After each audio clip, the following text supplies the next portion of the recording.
Hello everybody, welcome to my channel simply management notes. इस channel पर मैं management से रिलेटेड टॉपिक्स पर वीडियोस अपलोड करती हूँ for BBA and MBA students, and I also upload videos on UGC NET paper 1 and paper 2 code 55 and 17। आज हम study करेंगे theories and models of consumer behaviour. ये जो टॉपिक है वो है पेपर 2 का कोड 17 मैनेजमेंट। तो बहुत सारी थियोरीज हैं, मॉडल्स हैं, एक ही वीडियो में तो हम सब कवर नहीं कर पाएंगे, इसलिए इस वीडियो में मैं थियोरीज ऑफ कंज्यूमर बिहेवियर के बारे में बताऊंगी and next video will be about models of consumer behaviour. बहुत सारी थियोरीज हैं, ज़्यादा डिटेल में नहीं स्टडी करेंगे, I will keep it brief, क्योंकि यूजीसी नेट में एमसीक्यूज़ ही आते हैं, एक एक थ्योरी पर कोई डिस्क्रिप्टिव क्वेश्चन तो आएगा नहीं, but I will try to cover all the points ताकि कोई क्वेश्चन आए तो आप आंसर कर पाओ। वीडियो के एंड में इस टॉपिक से रिलेटेड कुछ एमसीक्यूज़ हैं जो नेट के पेपर में पूछे जा चुके हैं। I have mentioned the year also, और जो क्वेश्चंस पूछे जा सकते हैं वो आप एक बार ज़रूर देख लेना। और अगर आप इस टॉपिक पर स्टडी मटेरियल चाहते हैं then you can visit our website also. I have shared the link of the website in the description box. तो चलिए शुरू करते हैं। Theories of consumer behaviour. Theories अलग हैं, मॉडल्स अलग हैं। Theories explain why consumers behave a certain way and models show how consumers make decisions step by step. So step by step process of consumer decision making, that is models of consumer behaviour. और theories explain करती हैं कि consumer क्यों decision ले रहे हैं, क्या factors हैं जो उन्हें इन्फ्लुएंस करते हैं कोई चीज़ खरीदने के लिए। So it explains the why aspect. अब कौन कौन सी थियोरीज हैं? सो ये क्लासिफिकेशन है थियोरीज की: economic theories, psychological theories, sociological and cultural theories and motivation and personality theories. Economic theories के accordingly consumers rational decision makers हैं who aim to maximise utility within their budget constraints. वो समझदारी से सोचकर चीज़ें खरीदते हैं। साइकोलॉजिकल थ्योरीज कहती हैं कि कंज्यूमर बिहेवियर इन्फ्लुएंस होता है इमोशन से, परसेप्शन से, लर्निंग एंड मेमोरी से। तो कंज्यूमर्स खरीदारी करते हैं अपने मन और सोच के हिसाब से, या उनकी कोई मेमोरी रही हो या सीख। सोशियोलॉजिकल एंड कल्चरल थ्योरीज के accordingly social groups, culture, family and peer pressure affect करते हैं कंज्यूमर के बाइंग डिसीजन को। मतलब समाज, परिवार, दोस्त और संस्कृति हमारे खरीदने के तरीके को प्रभावित करती है। मोटिवेशनल एंड पर्सनालिटी थ्योरीज के accordingly needs, motivation, personality traits and self concept drive consumer choices. हमारी ज़रूरतें, इच्छाएं और पर्सनालिटी हमारे खरीदने का तरीका तय करती हैं। अब हर एक कैटेगरी के अंडर बहुत सारी थियोरीज़ हैं, जैसे कि आप देख सकते हो स्टार्ट में। हम एक एक करके ये सभी थियोरीज़ स्टडी करेंगे। सबसे पहले इकोनॉमिक थ्योरी स्टडी करेंगे। इकोनॉमिक थ्योरीज के अकॉर्डिंगली कंज्यूमर्स रैशनल डिसीजंस लेते हैं। Consumers are rational decision makers when they have to purchase something. वो लॉजिकली सोचते हैं to get the most value from their spending or to maximize utility। मतलब वो कुछ भी खरीद रहे हैं तो वो मैक्सिमम सेटिस्फेक्शन एक्सपेक्ट करते हैं फ्रॉम देयर परचेज। जो भी वो खरीद रहे हैं वो अपने पैसे के हिसाब से वही चीज़ खरीदना चाहते हैं जिससे उन्हें सबसे ज़्यादा फ़ायदा, मतलब यूटिलिटी मिले। इकोनॉमिक थ्योरीज में सबसे पहले हम स्टडी करेंगे यूटिलिटी थ्योरी। ये थ्योरी दी थी एल्फ्रेड मार्शल ने। यूटिलिटी थ्योरी एक्सप्लेन करती है कि लोग या कंज्यूमर्स चाहते हैं कि जब वो कोई भी प्रोडक्ट खरीदे तो उन्हें मैक्सिमम सेटिस्फेक्शन होनी चाहिए, खुशी होनी चाहिए। उनके पास जो लिमिटेड मनी है उससे वो जो प्रोडक्ट खरीद रहे हैं that should provide maximum satisfaction या यूटिलिटी। यूटिलिटी वर्ड का मतलब क्या होता है? Being useful, beneficial. Drinking a cold juice on a hot day gives you happiness. वो खुशी गर्म दूध पीकर नहीं मिलेगी। Watching your favorite movie gives you enjoyment. So the more happiness a product gives, the higher its utility. तो decisions are based on cost benefit analysis. Consumers कोई भी चीज़ खरीदने से पहले कंपैरिजन कर रहे हैं कि कितना कॉस्ट है in terms of money, effort और टाइम, और कितना फ़ायदा हो रहा है, बेनिफिट हो रहा है. इवैल्यूएट करते हैं कॉस्ट और बेनिफिट को, फिर वो परचेजिंग डिसीजन लेते हैं. अब मान लो मेरा ऑफिस 10 किलोमीटर की दूरी पर है, मैं दिल्ली में रहती हूँ. अब मेरे पास दो ऑप्शंस हैं, या तो मैं मेट्रो से जाऊँ या ऑटो से. मेट्रो में किराया कम लगेगा बट क्राउड ज़्यादा मिलेगा. ऑटो रिक्शा में किराया ज़्यादा लगेगा लेकिन मैं कंफर्टेबली पहुँच जाऊँगी. अब मैं कंफर्ट चूज़ करती हूँ या मैं पैसे बचाती हूँ, वो मुझ पर डिपेंड करता है. मेट्रो प्रोवाइड्स हायर यूटिलिटी पर रुपी, तो जो कॉस्ट कॉन्शियस कंज्यूमर्स हैं वो मेट्रो प्रेफर करेंगे, और जो कंफर्ट को वैल्यू करते हैं वो ऑटो चूज़ करेंगे. यूटिलिटी थ्योरी के अंडर भी दो मेन अप्रोचेस हैं. Cardinal utility also called measurable utility and ordinal utility, जिसे हम प्रेफरेंस बेस्ड यूटिलिटी भी कहते हैं. कार्डिनल यूटिलिटी एज्यूम करती है कि यूटिलिटी को न्यूमेरिकली मेजर किया जा सकता है, जस्ट लाइक मार्क्स और मनी नंबर्स की फॉर्म में मेजर किया जा सकता है, जैसे 10, 20, 30. मेजरिंग यूनिट क्या यूज़ करते हैं? Utils. Utils is the measuring unit जिससे हम मेजर करते हैं यूटिलिटी को. And ordinal utility assumes that utility can not be measured numerically but consumer preferences के बेसिस पर उसे रैंक कर सकते हैं. Consumers can rank their preferences. हम ये बता सकते हैं कि कौन सी चीज़ें हमें ज़्यादा पसंद हैं. एग्जाम्पल देख लेते हैं. कार्डिनल यूटिलिटी के केस में मान लो किसी को समोसा खाना पसंद है. So eating 1 samosa gives 10 utils of satisfaction और हैप्पीनेस. 2 समोसा खाने पर 18 यूटिल्स ऑफ हैप्पीनेस और 3 समोसा खाने से 24 यूटिल्स. अब यहाँ आप देख रहे हो कि जैसे जैसे आप ज़्यादा खाते हो तो हर एक एक्स्ट्रा समोसा पर जो सेटिस्फेक्शन है वो कम हो रही है. जहाँ पहले एक समोसा पर 10 यूटिल्स हैं, वहाँ अगले एक और समोसा पर 8 यूटिल्स और एक और एक्स्ट्रा समोसा पर 6 utils. This is called law of diminishing marginal utility. Diminishing मतलब कम होना और मार्जिनल मतलब एक्स्ट्रा और एडिशनल. तो 3 समोसा खाने पर 24 यूटिल्स ऑफ सेटिस्फेक्शन और हैप्पीनेस मिलेगी. So here we can say cardinal utility shows total happiness a person gets after consuming several units. So cardinal utility theory में law of diminishing marginal utility is applied. According to this law, the more you consume, the less additional satisfaction you get. अगर कोई इंसान समोसा खा रहा है तो पहला समोसा तो अच्छा लगेगा, एक और समोसा खाना पड़ेगा तो सेटिस्फेक्शन थोड़ा कम हो जाएगी, और वहीं अगर 4-5 समोसे खाने पड़ गए तो that person may feel unpleasant. Ordinal utility में indifference curve and marginal rate of substitution apply होता है. अब ये दोनों हैं क्या, मैं आपको थोड़ा सा बता देती हूँ. An indifference curve shows different combinations of two goods that give the consumer the same level of satisfaction. तो कोई भी कॉम्बिनेशन ले लो, कंज्यूमर्स को उतना ही सेटिस्फेक्शन मिलेगा. इनडिफरेंस मतलब फ़र्क नहीं पड़ता, मतलब मैं 2 एप्पल्स और 1 बनाना खाऊं या 1 एप्पल या 2 बनाना खाऊं, मुझे कोई फ़र्क नहीं पड़ता. I am okay with both the combinations. एक और एग्जाम्पल देती हूँ. फॉर एग्जाम्पल किसी को टी और कॉफ़ी दोनों पसंद है, चाहे वो 2 कप चाय के पिए या 1 कॉफ़ी के, या 2 कप कॉफ़ी के पिए या 1 चाय के, या 3 कप चाय के पिए और 0 कॉफ़ी के, उसको सेम लेवल ऑफ सेटिस्फेक्शन मिलेगी.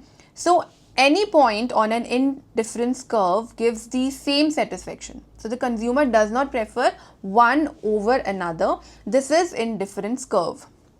The marginal rate of substitution is the rate at which a consumer is willing to give up one good in exchange for another while keeping satisfaction constant. आप एक चीज़ का 1 unit पाने के लिए दूसरी चीज़ के कितने यूनिट्स छोड़ सकते हो ताकि सेटिस्फेक्शन बराबर रहे. एग्जाम्पल से समझते हैं. मान लो एक गर्ल है, उसे चॉकलेट और आइसक्रीम दोनों पसंद है, तो उसने क्या किया, एक चॉकलेट लिया और 5 scoops of ice creams. Then she gave up 2 scoops of ice cream for 1 extra chocolate. As she gets more chocolates, she doesn't want to give up too much ice cream. So she trades only 1 scoop of ice cream for another chocolate. This shows diminishing marginal rate of substitution. As she gets more of one good, she values the other more and give up less of it. जैसे जैसे उसके पास chocolate ज़्यादा होती गई, वो ice cream छोड़ने में कम interest दिखाने लगी. तो मार्जिनल रेट ऑफ सब्स्टिट्यूशन धीरे धीरे कम होता है. उसी तरह आप बर्गर और पिज़्ज़ा का एग्जाम्पल दे सकते हो. अ food lover may first trade 2 burgers for 1 pizza, but later he may trade only 1 burger for a pizza. तो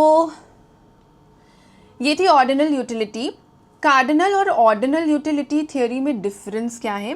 कार्डिनल यूटिलिटी थियोरी एज्यूम करती है कि यूटिलिटी और satisfaction can be measured in numbers, और ordinal utility theory assume करती है कि utility को मेजर नहीं कर सकते बट रैंक कर सकते हैं based on preferences. Next theory है marginal utility theory. According to this theory, consumers make choices based on additional benefit gained.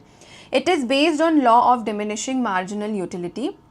According to this law, as a person consumes more units of a good, the additional utility they derive from each extra unit decreases. The more we consume something, the less extra happiness or utility we get from each additional unit. किसी भी चीज़ को जब हम बार बार consume करते हैं या use करते हैं, तो हर अगली बार उससे मिलने वाली हैप्पीनेस या सेटिस्फेक्शन कम हो जाती है. So we try to balance our spending so that we get equal satisfaction for every rupee we spend on different things.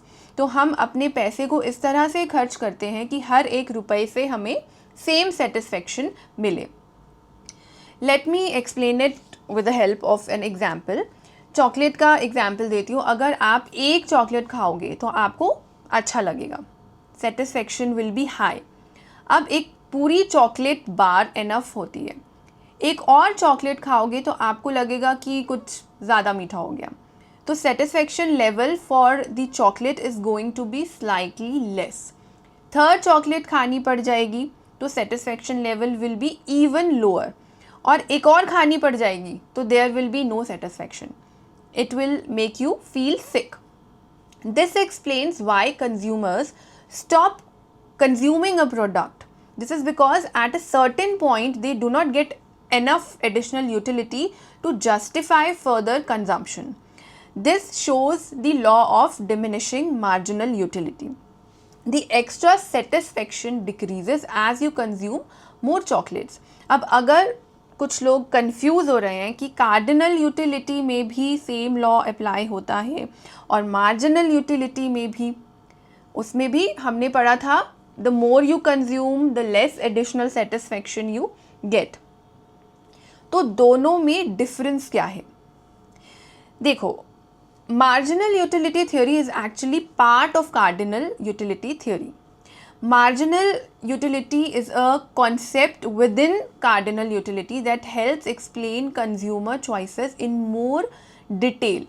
Cardinal utility theory total satisfaction या utility measure करती है, overall happiness. 3 samosa give total utility equals to 24 utils. Marginal utility theory कैसे explain करती है कि हर एक समोसा पर कितना सेटिस्फेक्शन मिल रहा है. Utility from 1 samosa is 10, second samosa पर 8, थर्ड समोसा पर 6. हर एक समोसा पर एक्स्ट्रा कितना सेटिस्फेक्शन मिल रहा है. सो it explains additional utility gained from consuming 1 more unit of good और सर्विसेज. कार्डिनल यूटिलिटी मेजर करती है total satisfaction and marginal utility measures additional satisfaction per unit. So this is marginal utility theory of consumer behavior. Next theory है price elasticity theory of consumer behavior. ये जो concept है price elasticity of demand, ये दिया था Alfred Marshall ने, जो कि एक इकोनॉमिस्ट थे. उन्होंने ये concept introduce किया था in his book Principles of Economics. तो ये थियोरी एक्सप्लेन करती है कि कंज्यूमर्स जब कोई गुड्स या सर्विसेज बाय करने जाते हैं, then how they react to price changes, how demand changes when price changes. So it measures the responsiveness of quantity demanded to a change in price. When demand is elastic, elastic का यहाँ मतलब है flexible, और how responsive consumer is when price of a product changes, and inelastic मतलब less flexible और unresponsive. तो जब demand elastic है तो थोड़ा सा भी प्राइस इंक्रीज होगा तो डिमांड ड्रॉप हो जाएगी, कम हो जाएगी, because the consumer will look for alternatives. अगर कोका कोला का प्राइस इंक्रीज हो जाता है तो कंज्यूमर्स पेप्सी और थम्स अप खरीदना शुरू कर देंगे, राइट? अगर एयरटेल के डेटा पैक के प्राइसेस बढ़ जाते हैं तो यूजर्स माइट स्विच टू जियो और whatever other options they have. So this is how consumers react when demand is elastic. और ये ऐसी चीज़ों के लिए होता है जो लग्जरी गुड्स हैं, नॉन एसेंशियल गुड्स, इन्हें बोलते हैं इलास्टिक गुड्स. और अगर ऐसे गुड्स का प्राइस डिक्रीज होता है तो डिमांड बढ़ जाती है. If the price of an iPhone drops from 80,000 to 60,000, many more people will buy it instead of going for a cheaper brands. If airlines reduce ticket prices from 5,000 to 3,000, more travelers will choose to fly instead of taking a train. Now, how consumers react when demand is inelastic? इस case में अगर price increase भी होता है तो demand में कोई change नहीं आता, डिमांड स्टेबल रहती है. अब ये ऐसे प्रोडक्ट्स के केस में होता है जो असेंशियल प्रोडक्ट्स हैं, जिसका कोई क्लोज सब्स्टिट्यूट अवेलेबल नहीं है, जैसे पेट्रोल और डीजल. कुछ लाइफ सेविंग मेडिसिन होती हैं, अगर उनका प्राइस इंक्रीज भी हो जाता है तो पेशेंट्स फिर भी वो मेडिसिन खरीदेंगे. सॉल्ट एंड शुगर, अगर सॉल्ट का प्राइस डबल भी हो जाएगा तब भी लोग नमक खाना थोड़ी ना छोड़ देंगे, और नमक का कोई सब्स्टिट्यूट भी नहीं है. And this is in case of in elastic goods, जो असेंशियल गुड्स हैं, जिनके बिना गुजारा नहीं है. So in inelastic demand, price changes don't affect consumer behavior much because people must buy the product. So this is price elasticity theory. Next is prospect theory given by Daniel Kahneman and Amos Tversky. This theory explains how people make decisions when they have to choose between gains and losses. It says that losing feels worse than winning feels good. 100 रुपये का loss ज़्यादा दुख देगा, 100 रुपये कहीं से मिल जाएंगे तो उसकी इतनी खुशी नहीं होगी जितना गम 100 रुपये लूज़ करने का होगा. So the sadness of losing 100 rupees feels stronger than the happiness of finding 100 rupees. This shows that people are more sensitive to losses than to gains of the same amount.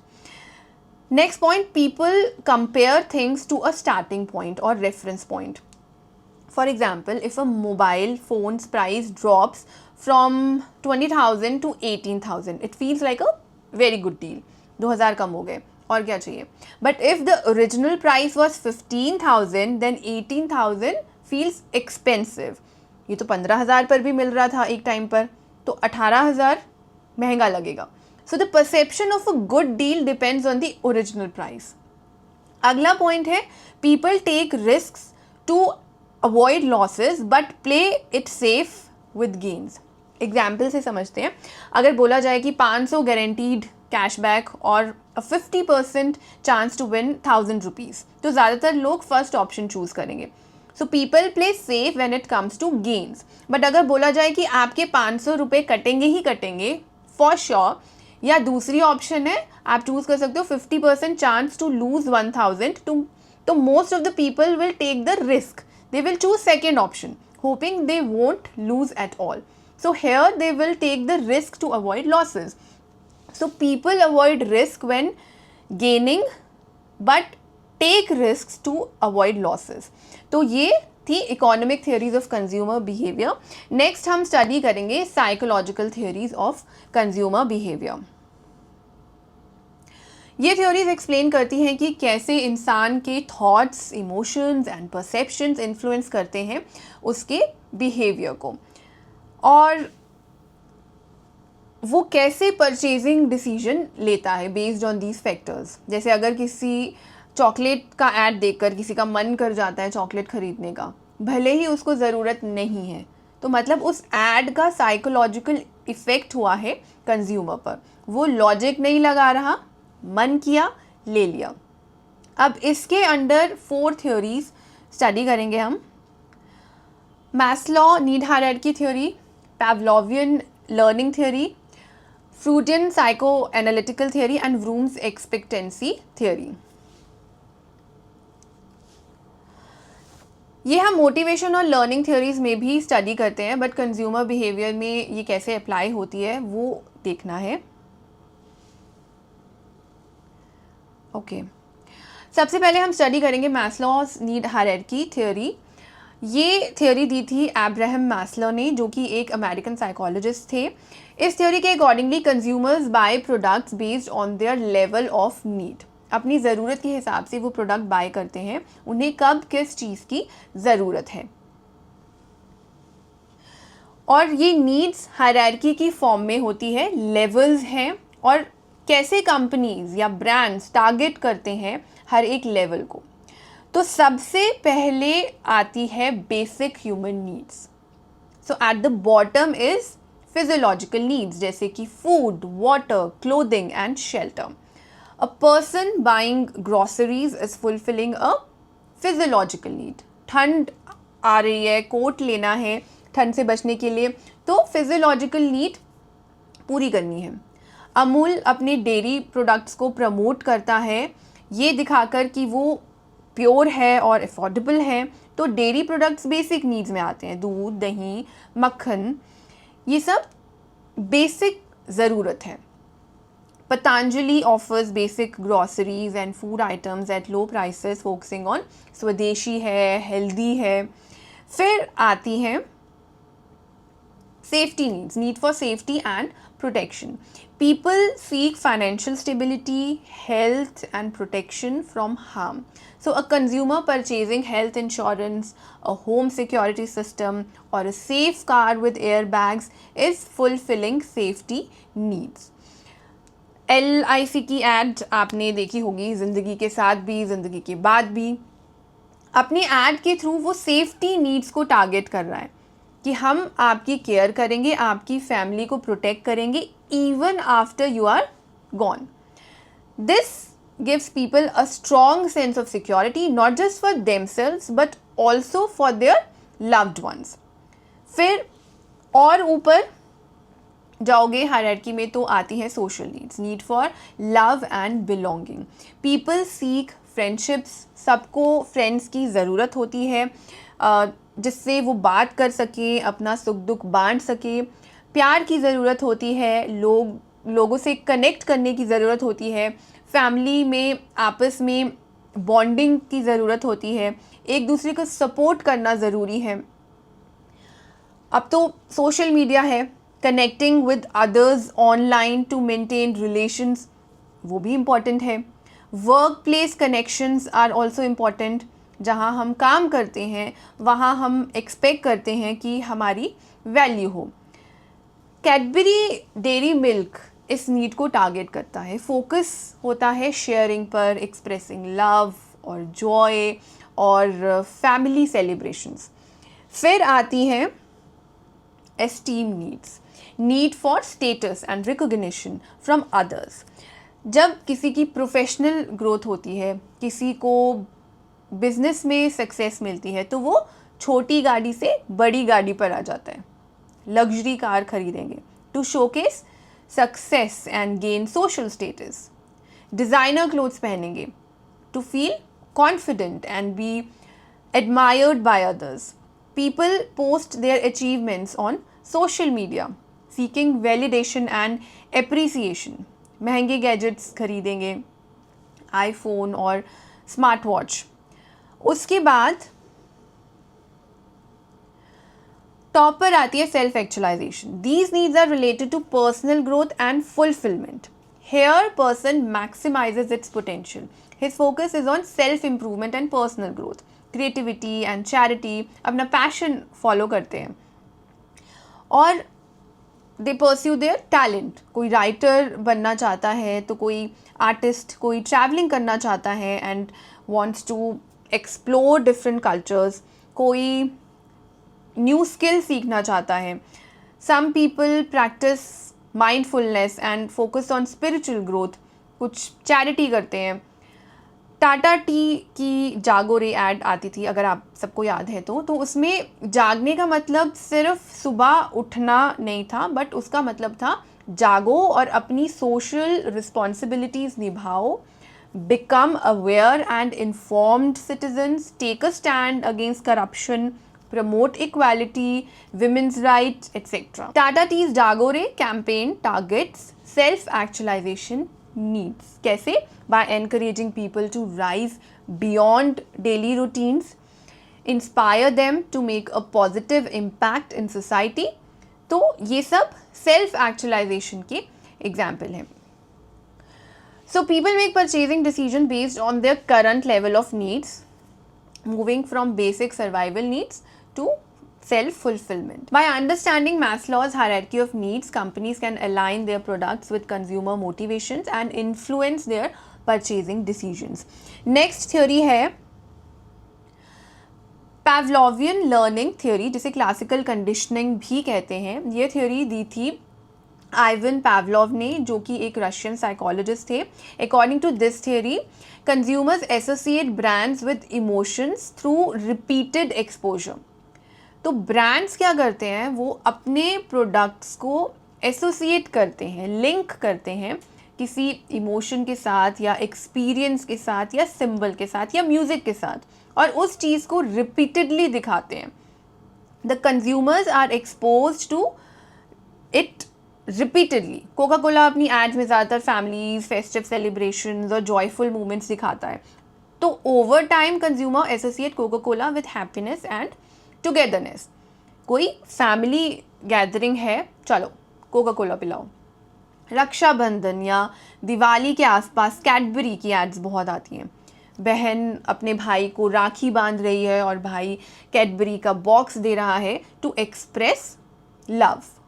Cadbury repeatedly associates its chocolates with festive emotions and traditions through advertising. वैसे चाहे किसी के दिमाग में नहीं भी आता, पर उन दिनों बार बार ऐड दिखाई जाती है और उस प्रोडक्ट को लिंक किया जाता है फेस्टिवल्स के साथ. तो उस समय फिर लगता है कि चलो बच्चों के लिए चॉकलेट का डब्बा ले जाते हैं या साथ में एक चॉकलेट का डब्बा लगा देते हैं मीठे में. तो ये थी पैवलोवियन लर्निंग थियरी. नेक्स्ट थियरी है Freudian psychoanalytical theory, which was given by Sigmund Freud. According to this theory, consumer choices are influenced by unconscious desires and emotions. जो deep psychological needs होती हैं, उनके बेसिस पर वो buying decisions लेते हैं. Freud ने ह्यूमन माइंड को 3 कंपोनेंट्स में डिवाइड किया है: ID, ego and super ego. कब कौन सा पार्ट डोमिनेट है, उसके बेसिस पर बाइंग डिसीजंस लिए जाते हैं. आईडी मतलब जो हमारी इम्पल्सिव डिज़ायर्स होती हैं, प्लेजर सीकिंग डिज़ायर्स होती हैं. ऐसी डिज़ायर्स जब पूरी होती हैं तो इंस्टेंट ग्रेटिफिकेशन मिलती है, संतुष्टि मिलती है. For example, buying a luxury car, chocolate और परफ्यूम्स. अगर कार की ही बात करें तो फोकस होगा लग्जरी पर, स्पीड पर, स्टेटस पर. The buyer wants a car that makes them feel powerful, stylish और adventurous. Then there is ego. यहाँ पर कंज्यूमर्स डिसीजंस लेते हैं based on reality and logic. Rational decision making होती है. Consumers balance desire with practicality. For example, choosing a budget friendly product. Car लेनी है तो बजट कंसिडर किया जाएगा. फ्यूल एफिशिएंसी, सेफ्टी और मेंटेनेंस कॉस्ट के बारे में सोच कर डिसीजन लिया जाएगा. Next is super ego. Super ego considers moral values, ethical factors, car ही का एग्जाम्पल देखते हैं, तो ऐसे बायर्स एनवायरनमेंट के बारे में सोचेंगे. Focus will be on eco friendliness, sustainability, social responsibility. The buyer chooses a car that aligns with their values. They will choose an electric vehicle because it reduces carbon footprint and is environmentally friendly. So the final decision depends on which part dominates the buyer's mind, ID, ego or super ego. So ID मतलब impulsive desires, ego मतलब rational decision making, super ego मतलब moral values. तो ये affect करती हैं consumer की behavior को. Next theory is Vroom's expectancy theory. So this theory was given by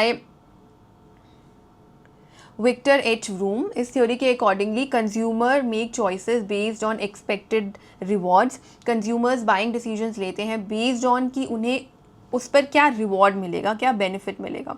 so buyers make choices based on their expectations of desired outcomes. लोग premium product खरीदते हैं क्योंकि उन्हें लगता है कि उसकी क्वालिटी बेटर होगी. लोग आईफोन खरीदते हैं ये सोचकर कि उसका कैमरा अच्छा है, रीसेल वैल्यू अच्छी है और एक स्टेटस सिंबल तो है ही. So if I am paying the high price then what benefit I am getting in return? Status, quality और experience. Consumers justify premium purchases based on expectations of quality, reliability and brand reputation. Marketers use this theory to emphasize trust, long-term benefits, and exclusivity in premium product advertising. Brands like Apple, Rolex, Tesla, and Gucci use Vroom's expectancy theory to influence high-end consumer choices. इस theory के 3 components हैं जिसके ऊपर ये पूरी theory based है. एक है expectancy, दूसरा instrumentality और तीसरा valence. Consumers don't buy randomly, they mentally calculate. Will it work? Will it help me? Do I even care? So expectancy matlab, can I do it? Will my effort lead to success? Will the product that I am thinking to buy deliver results if I use it? So will it work? Expectancy matlab क्या होता है? उम्मीद या अपेक्षा. अगर मैं gym join करूँ और रोज़ एक्सरसाइज करूँ तो क्या मेरा वेट कम होगा?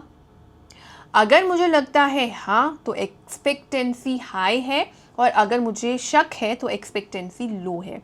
अगर मैं एक फिटनेस ट्रैकर वॉच खरीदने का सोच रही हूँ then will it actually help me stay fit? वो मेरे वर्कआउट को ट्रैक कर पाएगी? अगर मैं एयर प्योरीफाई खरीदने का सोच रही हूँ तो क्या वो सच में एयर प्योरीफाई करेगा? ये क्या है? एक्सपेक्टेंसी, उम्मीद जो मुझे है उस प्रोडक्ट से जो मैं खरीदने का सोच रही हूँ. इंस्ट्रूमेंटैलिटी मतलब क्या इससे मुझे रिवॉर्ड मिलेगा? Will the product results lead to a desired outcome? अगर मेरा वेट लूज़ हो गया तो इससे मुझे क्या फ़ायदा होगा? लोग मुझे पसंद करेंगे, मैं कॉन्फिडेंट फील करूँगी. मतलब काम होने के बाद क्या सच में डिज़ायर्ड रिज़ल्ट मिलेगा या नहीं? मुझे वेट क्यों लूज़ करना है? क्योंकि मैं चाहती हूँ मुझे सब पसंद करें. अगर लगता है रिज़ल्ट से फ़ायदा मिलेगा तो इंस्ट्रूमेंटैलिटी हाई है. अगर लगता है नहीं मिलेगा तो इंस्ट्रूमेंटैलिटी लो है. अगर मैं फिटनेस ट्रैकर वॉच खरीद रही हूँ and if it tracks my workouts well, will I feel healthier or more confident? अगर एयर प्योरीफायर एयर प्योरीफाई करेगा, will my family's health improve? ये है instrumentality. will it help me?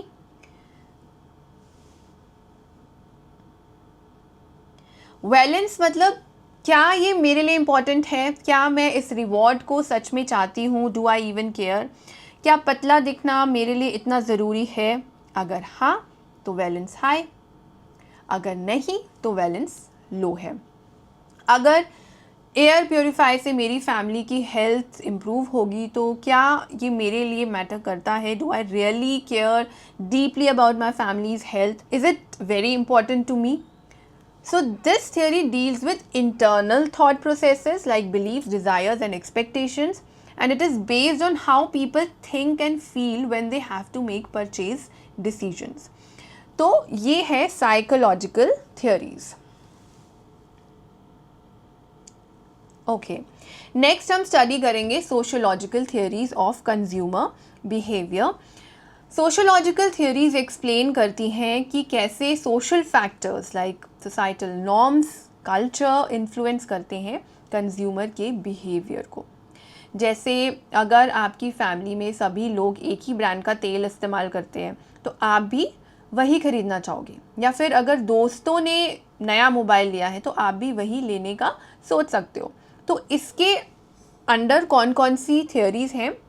Social learning theory, reference group theory and cultural influence theory.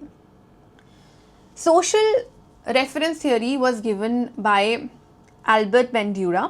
उनके accordingly लोग एक दूसरे से सीखते हैं, एक दूसरे को ऑब्जर्व करते हैं, कॉपी करते हैं, इमिटेट करते हैं, या किसी को वो रोल मॉडल समझते हैं तो उसके जैसा बनने की कोशिश करते हैं। मार्केटिंग के कॉन्टेक्स्ट में कंज्यूमर्स भी दूसरों को ऑब्जर्व करते हैं या इमिटेट करते हैं। They copy behaviours of their friends, family members, celebrities and influencers. मेरी कोई फेवरेट सेलिब्रिटी जो स्किन केयर प्रोडक्ट यूज़ करती है, मैं भी वही खरीदना चाहूँगी। People buy a certain brand of sneakers because their favorite athlete endorses them. मैंने देखा किसी इन्फ्लुएंसर को, उसने जो ब्यूटी प्रोडक्ट यूज़ किया यूट्यूब ट्यूटोरियल में, मैंने भी वही बाय किया उसे देखकर। अगर मेरे फ्रेंड सर्कल में मोस्ट ऑफ द फ्रेंड्स कोई पर्टिकुलर ब्रांड की ड्रेस पहन रहे हैं तो मुझे लगेगा मैं भी ट्राई करती हूँ, मैं भी परचेज करके देखती हूँ। Sometimes we learn from negative experiences also. अगर अमेज़ॉन पर कोई प्रोडक्ट पसंद आया बट उसके रिव्यूज़ चेक किए तो बहुत सारे नेगेटिव रिव्यूज़ थे, तो फिर मैंने डिसाइड किया कि मैं ये प्रोडक्ट नहीं लूँगी क्योंकि लोगों का बैड एक्सपीरियंस रहा है उस प्रोडक्ट को लेकर। सो यही चीज़ ब्रांड्स यूज़ करते हैं अपने प्रोडक्ट्स को प्रमोट करने के लिए, मार्केटिंग स्ट्रैटेजीज डिज़ाइन करने के लिए, इन्फ्लुएंसर्स के साथ कोलैबोरेट करते हैं। So this is how consumers learn from their surroundings, making social influence a key factor in their purchasing decisions. Next theory है reference group theory given by Herbert Hyman. reference group क्या होता है? कोई भी social group जो हमारे attitude को, behavior को या purchasing decision को influence करता है। पहले वाली theory में और इसमें difference क्या है? social learning theory में people ऑब्ज़र्व करते हैं अपनी रोल मॉडल्स को, जो कि पेरेंट्स भी हो सकते हैं, पीयर्स जो आपके साथ पढ़ रहे हैं या जॉब कर रहे हैं, या सेलिब्रिटीज़, और उनके एक्शंस को इमिटेट करते हैं। यहाँ पर कंपैरिजन ग्रुप के साथ हो रहा है। ग्रुप के अकॉर्डिंगली बिहेवियर एडजस्ट किया जा रहा है ताकि वो एक पर्टिकुलर ग्रुप में फिट हो सके।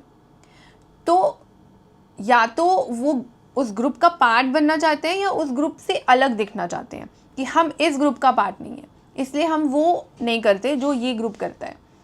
And that group can be family, group of friends, influencers और peer groups. Family and close friends are primary group, social media and colleagues are secondary groups. For example, a child prefers a particular soft drink because their parents always buy it. So होता है, अगर हमारे घर में किसी particular brand की कोई खाने की चीज़ आती है तो हम किसी के घर जाएंगे और अगर हमें ऑप्शन दी जाए तो हम उस पर्टिकुलर ब्रांड की चीज़ को ही मंगवाएंगे क्योंकि हमारी फैमिली में सब वही खाते हैं। अगर किसी ने कॉलेज ज्वाइन किया और वहाँ पर अगर ऐसा एक ग्रुप है बच्चों का जो एलीट फैमिली से बिलोंग करता है, हाई एंड प्रोडक्ट्स यूज़ करते हैं सब, so just to be part of that group someone might buy an iPhone और start wearing clothes from expensive brands क्योंकि उसे भी उस ग्रुप का पार्ट बनना है। A girl buys a viral makeup product क्योंकि बहुत सारे इन्फ्लुएंसर्स इंस्टाग्राम पर उसे यूज़ कर रहे हैं। So this theory is widely used in consumer behaviour to explain how people's purchasing decisions are influenced by groups they admire or are a part of, such as celebrities, friends, family, or social media influencers. Next theory is cultural influence theory. ये theory explain करती है कैसे cultural factors influence करते हैं consumer के behaviour को. Culture affects product choices, brand perception. Brand perception मतलब लोग एक पर्टिकुलर ब्रांड को कैसे देखते हैं, वो क्या सोचते हैं उसके बारे में अपने एक्सपीरियंसेस के बेसिस पर, and what they have heard और seen about a brand. And shopping habits मतलब how, when, where and what people like to shop. लोग कोई भी प्रोडक्ट खरीदते हैं अपने कल्चरल बैकग्राउंड, सब कल्चर और सोशल क्लास के बेसिस पर. कल्चर मतलब values, beliefs and customs of a society. Subculture मतलब within a culture groups होते हैं बेस्ड ऑन रिलीजन, एथनिसिटी मतलब जातीयता, और reason that develop unique consumption patterns. Social class मतलब how income, education and occupation affect purchasing power and brand preferences. एक example से समझते हैं ये तीनों. इंडियन कल्चर की ही बात करें अगर तो Indians value family traditions, festivals and togetherness. Festival के दौरान लोग काफ़ी खरीदारी करते हैं. So there is a major increase in buying behaviour. लोग नए कपड़े लेते हैं, मिठाई लाते हैं, होम अप्लायंसेस लाते हैं, गिफ्ट्स लेते हैं फैमिली और फ्रेंड्स के लिए. Indians highly value family traditions, festivals and togetherness. Brands like Amazon, Flipkart and Big Bazaar launch Diwali sale और festival offers to attract Indian buyers. ये इंडियन कल्चर की बात है, राइट? ये बात हुई इंडियन कल्चर की. सब कल्चर मतलब इंडियन कल्चर के अंदर बहुत सारे रिलीजन्स, रीजन्स, लैंग्वेजेस हैं. रिलीजन जैसे हिंदू, मुस्लिम, सिख. रीजन जैसे साउथ इंडिया, नॉर्थ इंडिया, और languages like Hindi, Tamil, Bengali etcetera. North India में wheat based products like chapatis are preferred over rice. यहाँ ज़्यादा चपाती, परांठास, नान पसंद करते हैं. तो जो बिग फूड ब्रांड्स हैं, FMCG कंपनीज हैं like ITC, Nestle, Tata et cetera, they customise their products and marketing based on regional eating habits. तो food brands offer atta more prominently. उनका फोकस होता है आटा बेचने पर. Multigrain, chakki fresh atta. Ads also show families enjoying hot rotis with dal. South India में mostly rice खाते हैं या राइस से बनी dishes like idli, dosa. So their ads often shows rice meals with sambar और रसम. तो ये हो गया रीजन के बेसिस पर. फिर सोशल क्लास. सोशल क्लास मतलब इनकम एंड लाइफस्टाइल कैसे अफेक्ट करता है परचेजिंग पावर और ब्रांड प्रेफरेंस को. Indian population is divided into groups like upper, middle and lower class based on income, occupation and education. Upper class consumers in cities like Mumbai or Delhi may buy luxury cars like Audi or BMW. They shop at premium malls and dine at 5-star restaurants. Middle class families often prefer value for money brands like Tata, LG or Maruti Suzuki and look for EMI or discount offers. तो उनके पास money limited होता है और वो ऐसे products ढूंढते हैं जो रिलायबल हों, जिनकी क्वालिटी अच्छी हो. So they prefer good features at a fair price, reasonable price. Washing machine लेनी है या रेफ्रिजरेटर लेना है, चलो दिवाली तक रुक जाते हैं. दिवाली सेल लगेगी, डिस्काउंट्स मिलेंगे, तब लेंगे. होता है ना मिडिल क्लास फैमिलीज में. फिर लोअर इनकम ग्रुप्स होते हैं. दे मे शॉप फ्रॉम लोकल मार्केट्स और economy brands focusing on basic needs and affordability. तो ऐसे प्रोडक्ट्स लेते हैं जिनसे उनकी बेसिक नीड्स पूरी हो. चावल लेना है, आटा लेना है तो राशन शॉप से लेंगे क्योंकि वहाँ पर चावल, आटा, दाल are cheaper and often subsidised by the government. Mobile phones लेंगे तो कोई फैंसी फीचर्स नहीं देखेंगे. बात करने के लिए फ़ोन चाहिए, थोड़ा बैटरी लाइफ अच्छी होनी चाहिए, बस ज़्यादा महंगा फ़ोन नहीं लेते. डिटर्जेंट लेना है तो सर्फ एक्सेल, एरियल जो प्रीमियम ब्रांड्स हैं उनसे नहीं लेंगे. बल्कि affordable brands like Wheel, Nirma, ऐसे ब्रांड्स के प्रोडक्ट लेंगे. सो पीपल्स इनकम लेवल और social class greatly influence what, how and where they shop. Now this theory was not given by one specific person. बहुत सारे रिसर्चर्स एंड थ्योरिस्ट्स ने study किया है कि कैसे कल्चर अफेक्ट करता है कंज्यूमर बिहेवियर को, like Hofstede, Edward T Hall, Herbert Blumer, Douglas Holt, जो कि अलग अलग फील्ड से हैं जैसे sociology, anthropology and marketing. However, Geert Hofstede is one of the most well-known researchers in this field. Hofstede's cultural dimensions theory 1980 explains how cultural influences people's values, behaviors and consumer decision. For example, different food preferences in different countries. India में लोग vegetarian food prefer करते हैं due to cultural and religious values. तो यहाँ food companies vegetarian options काफ़ी देती है. McDonald's का अगर एग्जांपल लें तो हमारी कंट्री में बर्गर्स में chicken, fish and vegetarian options तो मिल जाएगी, बट बीफ नहीं मिलेगा. But in western countries Big Macs are made with beef. Western countries में नॉन वेजिटेरियन पॉपुलेशन ज़्यादा है तो उसमें ज़्यादा ऑप्शंस मिल जाएगी. बट इंडिया में ज़्यादा population Hinduism, Jainism, Buddhism follow करने वालों की है, तो यहाँ ज़्यादातर वेजिटेरियंस हैं. सो मैकडोनल्ड्स वगैरह में ज़्यादा ऑप्शंस मिल जाएगी वेज फूड की. Aloo tikki burger, McVeggie and paneer wraps which are unique to India. अच्छा, इंडिया, मेक्सिको, थाईलैंड के लोग स्पाइसी फूड खाते हैं. Consumers here prefer spicy and flavourful food. वहीं जापान, यूके में लोग माइल्ड या लेस स्पाइसी डिशेस पसंद करते हैं. तो फूड कंपनीज भी फिर वैसे ही प्रोडक्ट्स सेल करती है.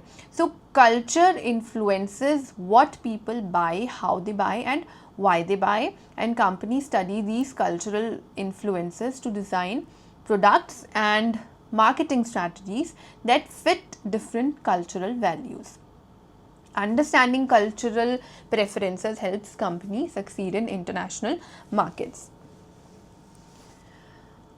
So these are the sociological and cultural theories. अब next, motivation and personality theories. Consumer behavior is shaped by motivation, मतलब why people buy, उसकी ज़रूरतें, नीड्स क्या हैं या इच्छाएं मतलब वॉन्ट्स क्या हैं, एंड पर्सनैलिटी, अपने स्वभाव या व्यक्तित्व के हिसाब से, who they are as a person.